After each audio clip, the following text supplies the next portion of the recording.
Plane একদিন রকেটকে বলতেছে যে মামা তুই এত জোরে কেমনে দৌড়াস। রকেট তখন রিপ্লাই দিল যে মামা তোমার পিছনে যদি আগুন লাগতো তাহলে তুমিও এরকম কুত্তার মতো দৌড়াইতা। বিষয়টা হচ্ছে কি, রকেটের সাফল্য দেখা অনুপ্রাণিত হয়ে প্লেন গেছে রকেটের কাছে যদি একটু মোটিভেশনাল স্পিচ নেওয়ার জন্য, তো তার কথাবার্তা শুনে একটু অনুপ্রাণিত হওয়া যায় কিনা। কিন্তু রকেট যে রিপ্লাইটা দিচ্ছে সেই রিপ্লাইটাতে কিন্তু একদম মানে সাকসেসফুল হওয়ার একটা মানে ট্রিক্স সে কিন্তু সুন্দরভাবে প্লেনের সামনে উপস্থাপন করছে। রকেটের যেটা ভাষ্য সেটা থেকে আমরা বুঝতে পারি যে নেসেসিটিটাই কিন্তু মানুষের সবচেয়ে বড় মোটিভেশন। মানে আপনার গরজ আছে, দ্যাট মিনস আপনিও দৌড়াইতেছেন, আপনি দৌড়াইতে বাধ্য, না দৌড়ায় আপনার কিন্তু কোনো উপায় নেই। দৌড় স্টপ করা মানে আপনি এক জায়গায় স্থির হয়ে আছেন, আপনি আর সামনে আগাইতে পারতেছেন না। এটা আপনার জীবনের প্রত্যেকটা ক্ষেত্রেই কিন্তু সত্য, আপনার কেরিয়ার বলেন কিংবা আপনার লাইফের জার্নি বলেন, প্রত্যেকটা ক্ষেত্রেই দিস ইজ এ ফ্যাক্ট। এখন আজকে আমি আপনাদের সামনে আলোচনা করতে আসলাম যে কেন আমি মোটিভেশনাল বই পড়তে পছন্দ করি না। অনেকেই আছেন মোটিভেশনাল বই অনেক ভাল লাগে। আজকাল তো মানে ইউটিউবে যখন ঢুকবেন দেখবেন যে মোটিভেশনাল ভিডিও দিয়া সব ভর্তি হয়ে গেছে। ইউটিউবে, ফেসবুক রিলস যেখানেই যান না কেন অসংখ্য মোটিভেশনাল ভিডিও। মানে আমাদের ভিডিওগুলো দেখতেও খুব ভাল লাগে, ভিডিওগুলো আমাদের ইমোশনকে অনেক টাচ করে যায়। আমরা এসব থেকে ইন্সপায়ার্ড হই, ভাবি যে না সুন্দর সুন্দর কথা বলতেছে, হ্যাঁ আমরাও যদি এরকম সফল হতে পারি, আমরা যদি এরকম ল্যাডারটা ক্লাইম্ব করে একদম উচ্চ স্তরে পৌঁছায় যাই, একদিন হয়তো মানুষজন আমাদের ভালো বলবে, আমাদের অনেক ওয়েল থাকবে, আমাদের অনেক সুনাম থাকবে, সোসাইটিতে আমরা একটা পজিশনে আমরা এস্টাবলিশড হয়ে যাব। কিন্তু খেয়াল করেন আপনি মোটিভেশনাল ভিডিও দেখতে যে পরিমাণ সময় আপনি ওয়েস্ট করতেছেন, সেই পরিমাণ সময়টা আপনি যদি সেলফ ডেভেলপমেন্টে ব্যয় করতেন তাহলে দেখা যেত কি আপনি আপনার লক্ষ্যের দিকে কিন্তু অনেকটুকু এগিয়ে যেতেন। এইটাই কিন্তু আমার ফার্স্ট পয়েন্ট, যে মোটিভেশন এটা জাস্ট একটা ইমোশন বা আপনার ইমোশনকে জিনিসটা টাচ করে। It is not a system. সিস্টেমটা কি, সেটা হচ্ছে আপনি কি কি হ্যাবিট বিল্ড আপ করতেছেন, ভালো অভ্যাসগুলা যে আপনি তৈরি করতেছেন, মানে আপনি একটা ভালো সিস্টেমের ভিতর ঢুকে গেছেন। আর আপনার যদি খারাপ অভ্যাসও আপনি তৈরি করেন তাও আপনি একটা খারাপ সিস্টেমের ভিতর ঢুকে গেছেন। একটা ভালো সিস্টেম যেমন আপনাকে আগায় নিয়ে যাইতে পারে, একটা খারাপ সিস্টেম তেমনি আপনাকে রসাতলে পাঠিয়ে দিতে পারে। আমাদের বাঙালিদের একটা অভ্যাস আছে, আমরা সাফল্যটা একদম ওভারনাইট চাই। মানে চিন্তা করি যে এমন একটা হয়তো ওষুধ আমাদেরকে কেউ আয়সা দেয়া যাবে যেটা গিল্লা খায় ফেলাইলে মানে সাথে সাথে আমরা আলাদিনের চেরাক টাইপ একটা সাফল্য আমরা পাওয়া যাব, মানে এক ফাইলই যথেষ্ট। আপনি আজকে খাবেন 24 ঘন্টার ভিতরে আপনার কাজ হয়ে যাবে। কিন্তু বাস্তবতাটা কিন্তু এরকম না। বাস্তবে সফলতার পথটা কিন্তু অনেক কঠিন। সেটা আপনি একটা মোটিভেশনাল ভিডিও দেখলেন বা কোনো কিছু দ্বারা আপনি ইন্সপায়ার্ড হলেন, দেখা যায় কি আমরা একদিনে একদম খিচখায়া বসে থাকি, একদিন 18 ঘন্টা কাজ করি, পরদিন দেখা যায় যে মোটিভেশন অল্প একটু কমে গেছে, তখন আমরা 16 ঘন্টা কাজ করি। এরপরে আর বাকি 2 সপ্তাহ আমাদের খুঁজে পাওয়া যায় না, আমরা ঘুমায় থাকি বা ফালতু কোনো কাজে আমরা সময় নষ্ট করি। এরপর 2 সপ্তাহ পরে আমরা আবার কাজেরটাতে ব্যাক করি, আসার পরে ঠিকভাবে মনোনিবেশ করতে পারি না। এভাবে দেখা যায় মাসে হয়তো 2 দিন বা 3 দিন আমরা 18 ঘন্টা 20 ঘন্টা পারলে ধরেন 24 ঘন্টার ভিতর 48 ঘন্টা আমরা কাজ কাম নিয়ে ব্যস্ত থাকি। কিন্তু যারা প্রকৃতপক্ষে মানে সফল যারা মানুষ, তারা এই যে কাজ করার অভ্যাসটা বা সেলফ ডেভেলপমেন্টের অভ্যাসটা, সেটাকে তারা একটা হ্যাবিট বা তাদের লাইফস্টাইলের একটা অংশে পরিণত করে ফেলছে। তারা দেখবেন যে প্রত্যেকদিন কাজ করতেছে, 1 ঘন্টা কাজ করতেছে, 2 ঘন্টা কাজ করতেছে, বা 6 ঘন্টা 8 ঘন্টা, যতটুকুই কাজ করুক না কেন তারা প্রত্যেকদিন বসে। আর আমরা যারা আমজনতা আছি আর কি, হ্যাঁ আমরা যারা এখনো ওই ল্যাডারটা আমরা ক্লাইম্ব করতে পারি নাই, আমরা এই একদিন আমাদের মোটিভেশনাল স্পিচ শুনি অথবা মোটিভেশনাল একটা বই আমরা পড়ি, এরপর একদিন আমরা কাজে ঝাঁপায় পড়ি, এরপর আর 20 দিন আমাদের কোনো খোঁজ খবর নাই। এভাবে কিন্তু অ্যাকচুয়ালি সফলতা কখনোই কিন্তু আপনার কাছে ধরা দেবে না। আর এটাই ছিল আমার সেকেন্ড পয়েন্ট, যে কনসিস্টেন্সি আপনার টেম্পোরারি যে বুস্ট আছে বা টেম্পোরারি ঝাঁপায় পড়াচ্ছে অনেক বেশি মাত্রায় গুরুত্বপূর্ণ আপনার সফল হওয়ার ক্ষেত্রে। আরেকটা বিষয় হচ্ছে যে আপনার যখন একটা হ্যাবিট বা একটা হ্যাবিচুয়াল সিস্টেমের ভিতর আপনি ঢুকে যাবেন, সেই জিনিসটা আপনার সিদ্ধান্ত নেয়ার যে চাপ আছে সেই জিনিসটা কিন্তু অনেকটুকু কমায় দেয়। দেখেন আপনি কোনো কিছু দ্বারা মোটিভেটেড হলেন, ধরেন আজকে আপনি একটা অনেক মোটিভেশন পাইলেন, অমুক ভাইয়ের একটা পোস্ট দেখা আপনার কাছে মনে হলো যে আপনি একজন উচ্চপদস্থ সরকারি কর্মকর্তা হবেন।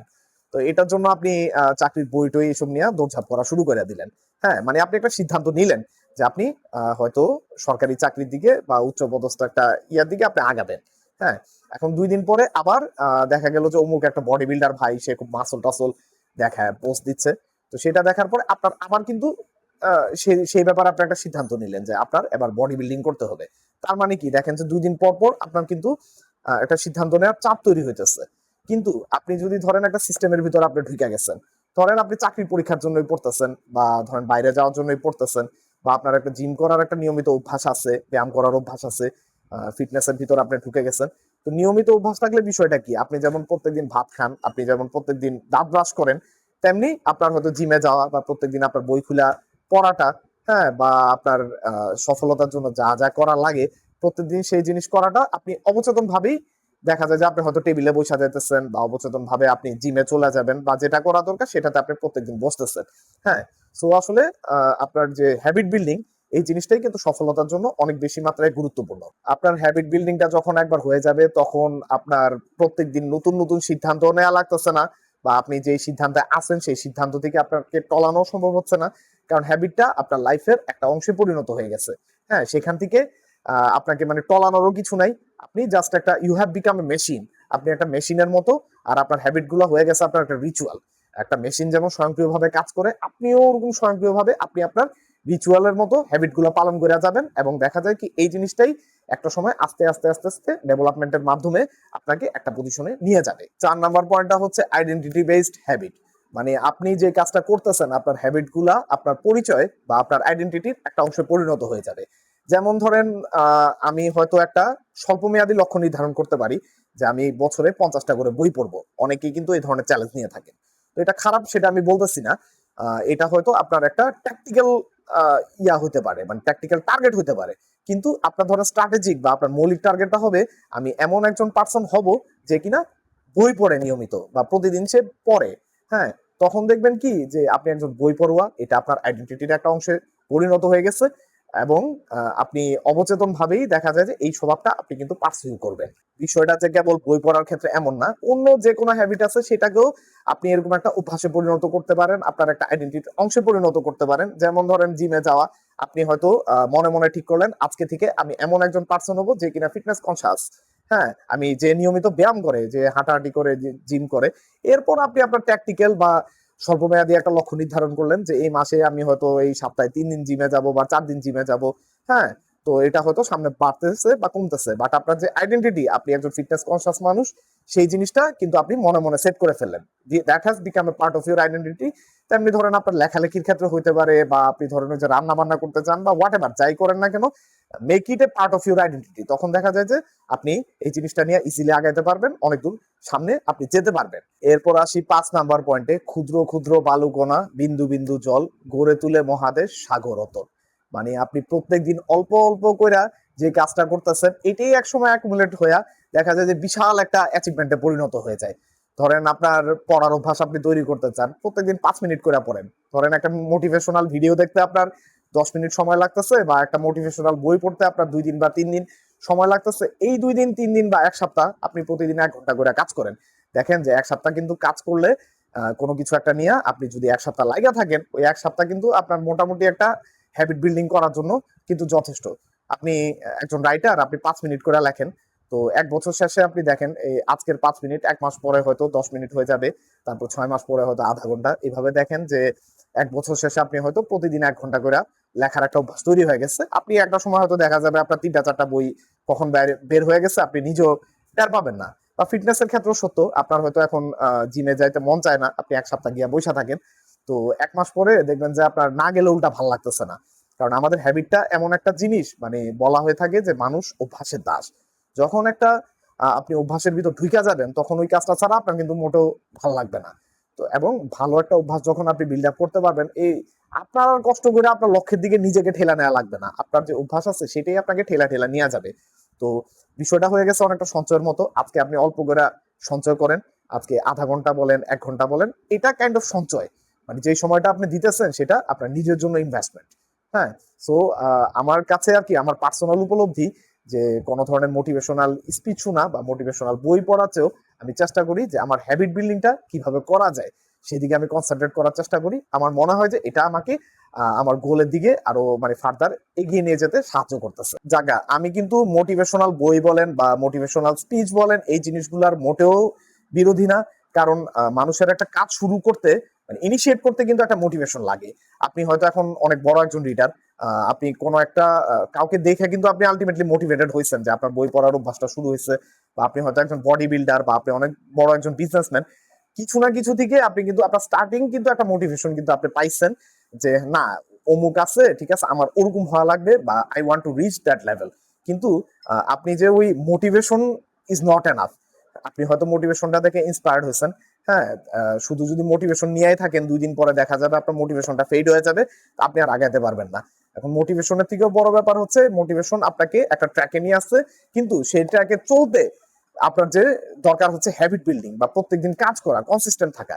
সেই জিনিসটা যদি আপনি থাকতে পারেন, আলটিমেটলি সেটাই কিন্তু আপনাকে সাফল্যের পথে নিয়ে আসবে।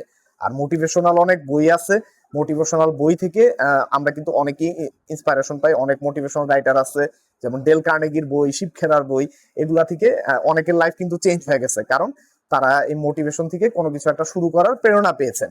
তো আলটিমেটলি শুরু করার প্রেরণাটা দিচ্ছে মোটিভেশন, কিন্তু তারা যে সাকসেসটা অর্জন করছেন সেটা কিন্তু আলটিমেটলি পরবর্তীতে তারা যে বিল্ড আপ করছেন, বা তাদের যে গুড হ্যাবিটটা, তাদের যে পরিশ্রম, লাগা থাকার যে একটা মানে বিষয়, সেই জিনিসটা করতে পারছেন দেখেই তারা কিন্তু ভবিষ্যতে কিন্তু ভালো করছে। এই জন্য এই মোটিভেশনাল বইতে যেই টাইপের কথাবার্তা লেখা থাকে যে তুইও পারবি, আপনিও পারবেন, এগুলা আমাকে আসলে তেমন একটা ইন্সপায়ার করতে পারে না। এর চেয়ে আমি রেগুলার হ্যাবিট বিল্ডিং বা স্কিল বিল্ডিং রিলেটেড কাজেই মানে বেশি ফোকাস করতে আগ্রহী। দেখা যায় যে অনেক মোটিভেশনাল বই আছে যেগুলাতে আপনি হয়তো নেসেসারি কিছু স্কিল ডেভেলপমেন্ট করার ওয়ে তারা দেখায় দেয়। যেমন ডেল কার্নেগির বেশ কিছু বই আছে যে এগুলাতে আপনার পাবলিক স্পিকিং কিভাবে, বা মানুষের সাথে আপনি কিভাবে কমিউনিকেশন বিল্ড আপ করবেন, এই জিনিসগুলো নিয়ে আলোচনা করা হয়েছে। এগুলো কিন্তু খুব ইম্পর্টেন্ট সোশ্যাল স্কিল বলা যায়, যে আপনার ইকিউ ডেভেলপ করা, বা আপনি কিভাবে কথা বলতেছেন, আপনি কিভাবে স্পিচ দিতেছেন, বা কিভাবে মানুষকে আপনি কনভিন্স করতেছেন, সেগুলো খুব বেশি দরকারি।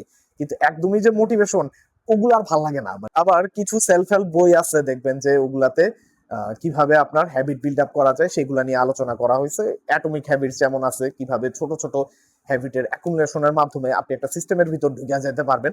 তো এই বইগুলোও আমার কাছে মনে হয় যে যথেষ্ট হেল্পফুল, যদি আপনি একটা হ্যাবিট বিল্ড আপ করতে চান, বা আপনি একটা সিস্টেমের ভিতর ঢুকে যেতে চান। অ্যারিস্টটলের একটা বিখ্যাত উক্তি আছে, quality is not an act, it is a habit.